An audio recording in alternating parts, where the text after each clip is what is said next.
ನಮಸ್ಕಾರ ಸ್ನೇಹಿತರೆ, ವಿವರ ಚಾನಲ್ನ ಸ್ಥಳ ಪುರಾಣ ವಿಡಿಯೋ ಸೀರೀಸ್ಗೆ ನಿಮ್ಮೆಲ್ಲರಿಗೂ ಸುಸ್ವಾಗತ. ನಾವು ಇವತ್ತಿದ್ದೀವಿ ಚಿಕ್ಕಮಗಳೂರು ಜಿಲ್ಲೆ ಚಿಕ್ಕಮಗಳೂರು ತಾಲೂಕು ಮರ್ಲೆ ಅನ್ನೋ ಗ್ರಾಮದಲ್ಲಿ.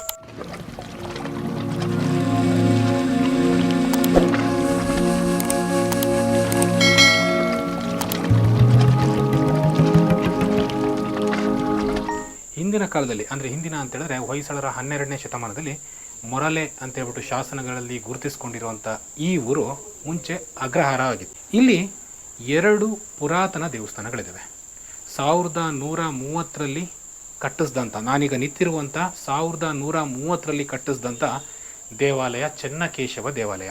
ವಿಷ್ಣುವರ್ಧನ, ಹೊಯ್ಸಳ ರಾಜ ವಿಷ್ಣುವರ್ಧನ ಅಥವಾ ಬಿಟ್ಟಿ ದೇವ 1108ರಿಂದ 1142 ಅವರ ಕಾಲಾವಧಿ. ಆ ಕಾಲಾವಧಿಯಲ್ಲಿ 1130ರಲ್ಲಿ ಇಲ್ಲಿ ಆಸ್ಥಾನದಲ್ಲಿ ಮಂತ್ರಿ ಅಥವಾ ಸಚಿವ ಆಗಿದ್ದಂಥ ಶ್ರೀಯುತ ರಾಯಣ್ಣ ದಂಡನಾಥ ಆತ ಈ ಮರ್ಲೆ ಗ್ರಾಮದಲ್ಲಿ ಮೊದಲನೇ ಬಾರಿಗೆ ಒಂದು ಚೆನ್ನಕೇಶವ ದೇವಸ್ಥಾನವನ್ನು ಈ ಒಂದು ಗ್ರಾಮದಲ್ಲಿ ಕಟ್ಟಿಸ್ತಾನೆ.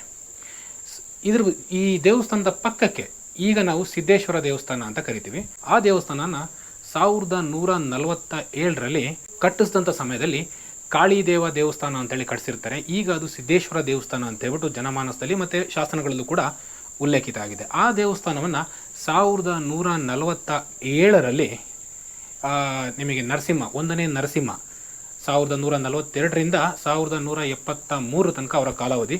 ಆ ಕಾಲಾವಧಿಯ 1147ರಲ್ಲಿ ಆ ದೇವಸ್ಥಾನವನ್ನು ಕಟ್ಟಿಸ್ತಾರೆ.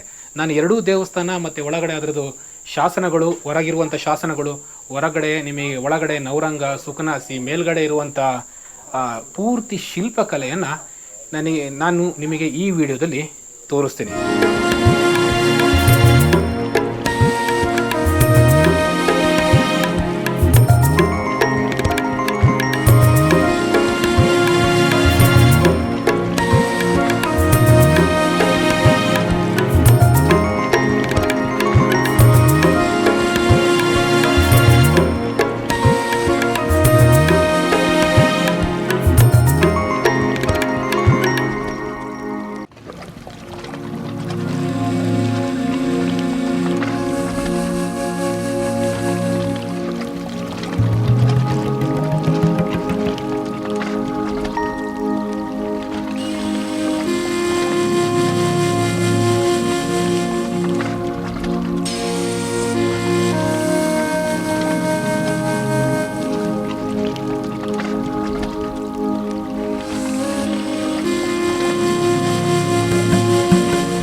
ಮರ್ಲೆ ಗ್ರಾಮದ ಚೆನ್ನಕೇಶವ ದೇವಸ್ಥಾನದ ಇನ್ನೂ ಹೆಚ್ಚಿನ ಮಾಹಿತಿಯನ್ನು ನಮಗೆ ತಿಳಿಸ್ಕೊಡೋದಕ್ಕೆ ಇಲ್ಲಿನ ಅರ್ಚಕರಾದಂಥ ಶ್ರೀಯುತ ಚಂದ್ರಶೇಖರ್ ಅವರಿದ್ದಾರೆ.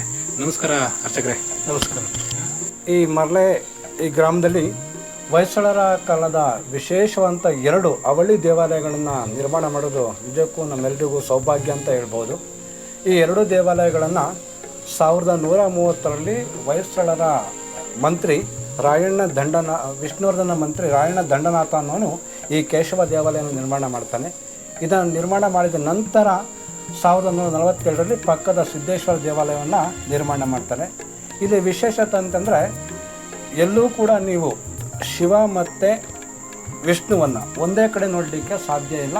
ಇದ್ದರೆ ನೀವು ಹರಿಹರದಲ್ಲಿ ಹೋಗಿ ನೋಡಿದರೆ ಈ ಥರ ಒಂದು ದೇವಾಲಯಗಳನ್ನ ನೋಡ್ಬೋದು. ಅದಾದ ನಂತರ ನಾವಿಲ್ಲಿ ಈ ಎರಡೂ ಅಕ್ಕಪಕ್ಕ ನೋಡೋದಕ್ಕೆ ಒಂದು ವಿಶೇಷವಾಗಿದೆ. ಇಲ್ಲಿ ಪ್ರತಿನಿತ್ಯ ನಾವು ಪೂಜೆಯನ್ನು ಮಾಡ್ತೇವೆ. ಈ ಒಂದು ದೇವಸ್ಥಾನ ಚಿಕ್ಕಮಗಳೂರು ಜಿಲ್ಲಾ ಕೇಂದ್ರದಿಂದ ಕೇವಲ 12 ಕಿಲೋಮೀಟರ್ ದೂರದಲ್ಲಿದೆ. ಹಾಗೆ ಬೇಲೂರಿನ ಹೆಸರಾಂತ ನಮ್ಮ ಜಗತ್ತಿನ ವಿಶ್ವವಿಖ್ಯಾತ ದೇವಾಲಯ ಚೆನ್ನಕೇಶವ ದೇವಾಲಯದಿಂದ ಕೇವಲ 14 ಕಿಲೋಮೀಟರ್ ದೂರದಲ್ಲಿದೆ. ಹಾಸನ ಮತ್ತು ಚಿಕ್ಕಮಗಳೂರು ಮುಖ್ಯ ರಸ್ತೆಯಲ್ಲಿ ಬಂದು ಮಾಗಡಿ ಕೈಮರದಲ್ಲಿ ಒಂದು 2 ಕಿಲೋಮೀಟರ್ ಒಳಗಡೆ ಬಂದರೆ ಈ ನಮ್ಮ ದೇವಾಲಯ ಸಿಗ್ತದೆ. ಇದು ನಮ್ಮ ರಾಜಧಾನಿ ಬೆಂಗಳೂರಿಂದ 256 ಕಿಲೋಮೀಟರ್ ದೂರದಲ್ಲಿದೆ. ಹಾಗಾಗಿ ಇಲ್ಲಿ ಬರ್ತಕ್ಕಂಥ ನೀವೇನು ಹಾಸನ ಮತ್ತು ಬೇಲೂರು ಹಳೇಬೀಡಿಗೆ ಬರ್ತಿರೋ, ಬಂದಾಗ ಒಂದು ಬಾರಿ ಈ ದೇವಾಲಯಕ್ಕೆ ಭೇಟಿ ಕೊಡಿ. ಇಲ್ಲಿರ್ತಕ್ಕಂಥ ದೇವಾಲಯದ ವಾಸ್ತುಶಿಲ್ಪವನ್ನು ಗಮನಿಸಿ. ಹೊಯ್ಸಳರ ರಚನೆಯ ಏಕಕೂಟ ಚಲದ ಒಂದು ರಚನೆ ಇಲ್ಲಿದೆ.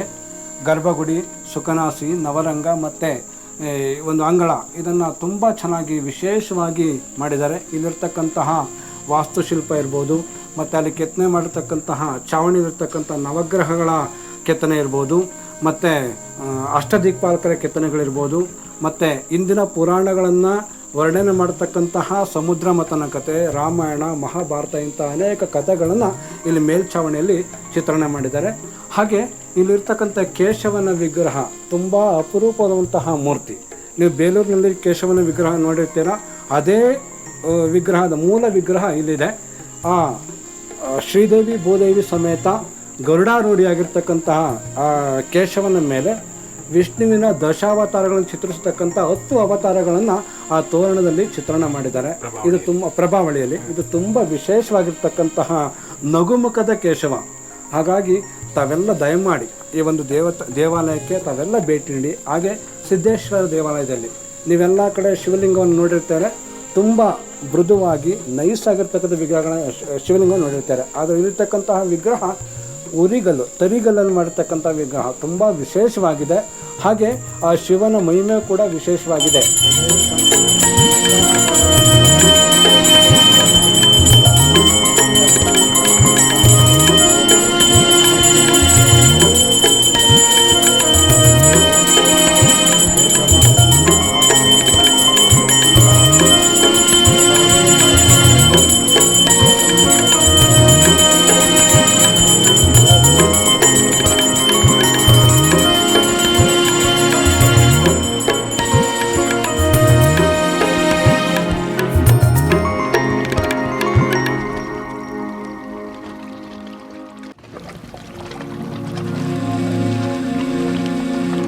ಸ್ನೇಹಿತರೆ, ಚಿಕ್ಕಮಗಳೂರು ಅಂತ ಬಂದಾಗ ನಿಮ್ಮೆಲ್ಲರಿಗೂ ನೈಸರ್ಗಿಕವಾಗಿ ಗಿರಿ ಪ್ರದೇಶಗಳು ನಿಮ್ಮ ಕಣ್ಣು ಮುಂದೆ ಬರುತ್ತೆ. ಈ ಒಂದು ಜಾಗದಲ್ಲಿ ಐತಿಹಾಸಿಕ 12ನೇ ಶತಮಾನದ 1130 ಹಾಗೂ 1147ನೇ ಇಸ್ವಿಯಲ್ಲಿ ಕಟ್ಟಿಸಿದಂಥ ಈ ಮರ್ಲೆ ಗ್ರಾಮದ ಶ್ರೀ ಚೆನ್ನಕೇಶವ ಹಾಗೂ ಶ್ರೀ ಸಿದ್ದೇಶ್ವರ ದೇವಸ್ಥಾನಗಳು ನಿಮ್ಮ ಕಣ್ಮನ ಸೆಳೆಯೋದ್ರಲ್ಲಿ 2 ಮಾತೇ ಇಲ್ಲ. ನೀವೇನಾದರೂ ಚಿಕ್ಕಮಗಳೂರಿಗೆ ಮುಂದಿನ ದಿನಗಳಲ್ಲಿ ಭೇಟಿ ಕೊಡೋದಾದರೆ ದಯವಿಟ್ಟು ನಿಮ್ಮ ಭೇಟಿಯಲ್ಲಿ ಒಂದು 2 ರಿಂದ 3 ಗಂಟೆ ಈ ಮರ್ಲೆ ಗ್ರಾಮಕ್ಕೋಸ್ಕರ ಮೀಸಲಾಗಿದೆ. ಏನಕ್ಕಂದರೆ ಈ ದೇವಸ್ಥಾನ ಅಷ್ಟು ಅದ್ಭುತವಾಗಿದೆ. ಕೊನೆಯದಾಗಿ ನಮ್ಮ ಅರ್ಚಕರು ಬೆಂಗಳೂರಿಂದ ಚಿಕ್ಕಮಗಳೂರಿಂದ ಎಷ್ಟು ದೂರ ಆಗುತ್ತೆ ಈ ಗ್ರಾಮ ಅಂತೇಳಿ ತಿಳಿಸ್ಕೊಟ್ರು. ಈ ದೇವಸ್ಥಾನಕ್ಕೆ ಬರುವಂಥ ಸಮಯದಲ್ಲಿ ನಮ್ಮ ಚಂದ್ರಶೇಖರ್ ಅರ್ಚಕರವರ ಫೋನ್ ನಂಬರ್ನ ಕೂಡ ನಾನು ಈ ವಿಡಿಯೋದಲ್ಲಿ ಮೆನ್ಷನ್ ಮಾಡಿರ್ತೀನಿ. ಅಕಸ್ಮಾತ್ ನೀವೇನಾದರೂ ಸಮಯವಲ್ಲದ ಸಮಯದಲ್ಲಿ ಅಕಸ್ಮಾತ್ ಇಲ್ಲಿಗೇನಾದ್ರು ಬಂದರೆ ದಯವಿಟ್ಟು ಅವರಿಗೆ ಫೋನ್ ಮಾಡಿ.